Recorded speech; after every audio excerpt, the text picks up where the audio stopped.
बाबा जी ने हमें संविधान दिया, अधिकार दिया है, और इतना बड़ा अधिकार दिया है साथियों कि आप सोचिए, एक तरफ जो अडानी अंबानी की बात होती है, आप में से बहुत से लोग जानते हैं, सोशल मीडिया चला रहे हैं, अडानी अंबानी देश के अरबपति खरबपति लोग जिनका सरकारों ने कर्जा माफ कर दिया। आप में से पता होगा बहुत से लोगों ने कि बड़े आदमी को बताओ कर्जा माफ किया कि नहीं किया? कर्जा माफ किया ना? अगर हम लोग को नहीं है, अडानी अंबानी जैसे लोगों ने कर्जा आपने माफ कर दिया, तो हम जैसे किसान, मजदूर और जिन नौजवानों ने अपनी पढ़ाई के लिए कर्जा लिया, महिलाओं ने समूह के लिए कर्जा माफ लिया, उनका कर्जा का तुम्हारा बाप माफ करेगा? कौन माफ करेगा? माफ करो। ये बात कौन कहेगा? ये आपका विधायक और सांसद कोई नहीं कहेगा, क्योंकि वो अपने दम पे नहीं जीते हैं। लोगों ने वोट मोदी जी और योगी जी को दिया। कुत्ता भी खड़ा हो जाता तो जीत जाता।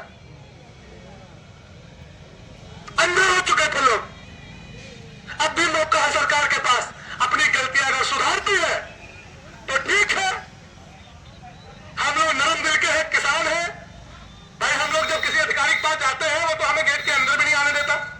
एप्लीकेशन बाहर, उनका चौकीदार अर्दली कोई ले ले, हमारी बात भी नहीं सुनता। और हम इतने नरम दिल के हैं, जब कोई अधिकारी भले हमारे खिलाफ हमारी जांच करने गया हो, हम कुर्सी और खटिया डालते हैं और साहब के लिए पानी ले आओ।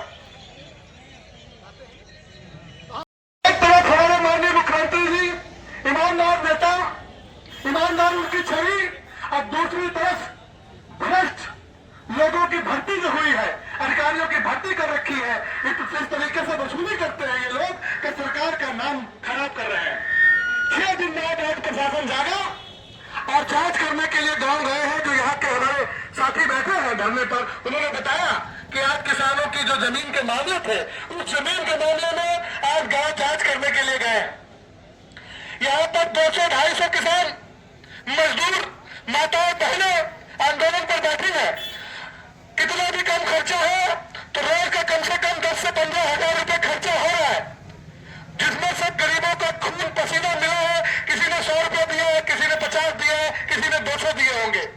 ऊपर से अपना काम धंधा छोड़कर अगर हम यहाँ 200 लोग भी रोज बैठे हैं, तो आप सोचिए 300 रुपए प्रति दिन एक मजदूर की मजदूरी है, तो 100 लोगों पे कितने होगा? 30,000 और 200 लोगों को अगर 60,000, 60,000 तो हमारी वैसे ही दिहाड़ी बनती है जो हम धरने पे बैठे हुए हैं। और धरने पे किस लिए बैठे हुए हैं? कि सरकार के द्वारा नियुक्त किए गए अधिकारी गरीबों का काम नहीं कर रहे। बड़े लोगों से मोटा पैसा लेके, मोटी वसूली करके गरीबों पर दबाव बनाया जाता है। और हम सब जैसे नेता जो बात करते हैं, उनको दबाने का प्रयास किया जाता है। साथियों, मैं आप सबको भी बताना चाहता हूं कि सीतापुर जिले में एक हमारे भी संघर्ष की नई कहानी है। हम लोगों ने संगठन के माध्यम से प्रत्येक किसान, मजदूर, गरीब, ऑटो चालक, दबे कुचले हर इंसान की आवाज उठाई, जिसकी कोई नहीं सुनना चाहता। सांसद विधायक हम सब लोगों ने बनाया, किस लिए बनाए थे? कि हमारे ऊपर कोई बात होगी तो हमारे विधायक जी हमारी मदद करेंगे, सांसद जी हमारी मदद करेंगे, पंच प्रधान हमारी मदद करेंगे। लेकिन वो सब लोग सत्ता के नशे में इतना चूर है कि हमारी आपकी बात नहीं सुनते हैं। लेकिन ध्यान रहे, प्रधानों और जिला पंचायतों के लिए सिर्फ 6 महीने बचे हैं और विधानसभा वालों के लिए 1 साल बचा है। अगर आपने हमारी बात नहीं सुनी तो हम भी आपकी बात नहीं सुनेंगे। तख्ता पलट के रख देंगे साथियों, तख्ता पलट के रख देंगे। जवान जय किसान। नहीं, जिस तरीके से आप देख लीजिए, पश्चिमी उत्तर प्रदेश में किसान मजदूर यूनियन इतनी सक्रिय है, वहां पर कोई भी नेता उनके गांव में नहीं घुस सकता।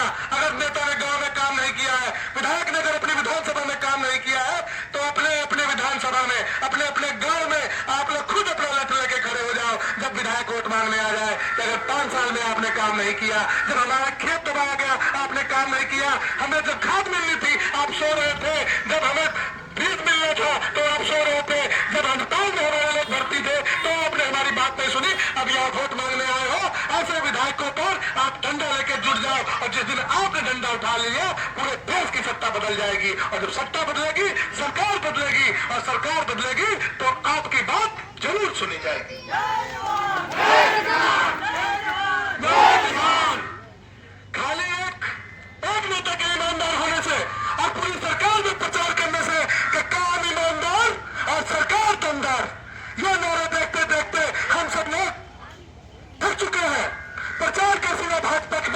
नहीं है, सिर्फ प्रचार। एक तरफ मोदी जी का प्रचार, दूसरी तरफ योगी जी का प्रचार। जिला अस्पताल में लाइन तो लाइन लगी है। जिला अस्पताल में कौन जाता है? गरीब के बच्चे जाते हैं, हमारे तुम्हारे जाते हैं। जो लोग प्राइवेट अस्पताल में इलाज नहीं करा पाते वो लोग जाते हैं। लेकिन जिला अस्पताल में बेड पे एक बेड पे दो लोग लेटे हुए हैं, कोई व्यवस्था नहीं है वहां पर।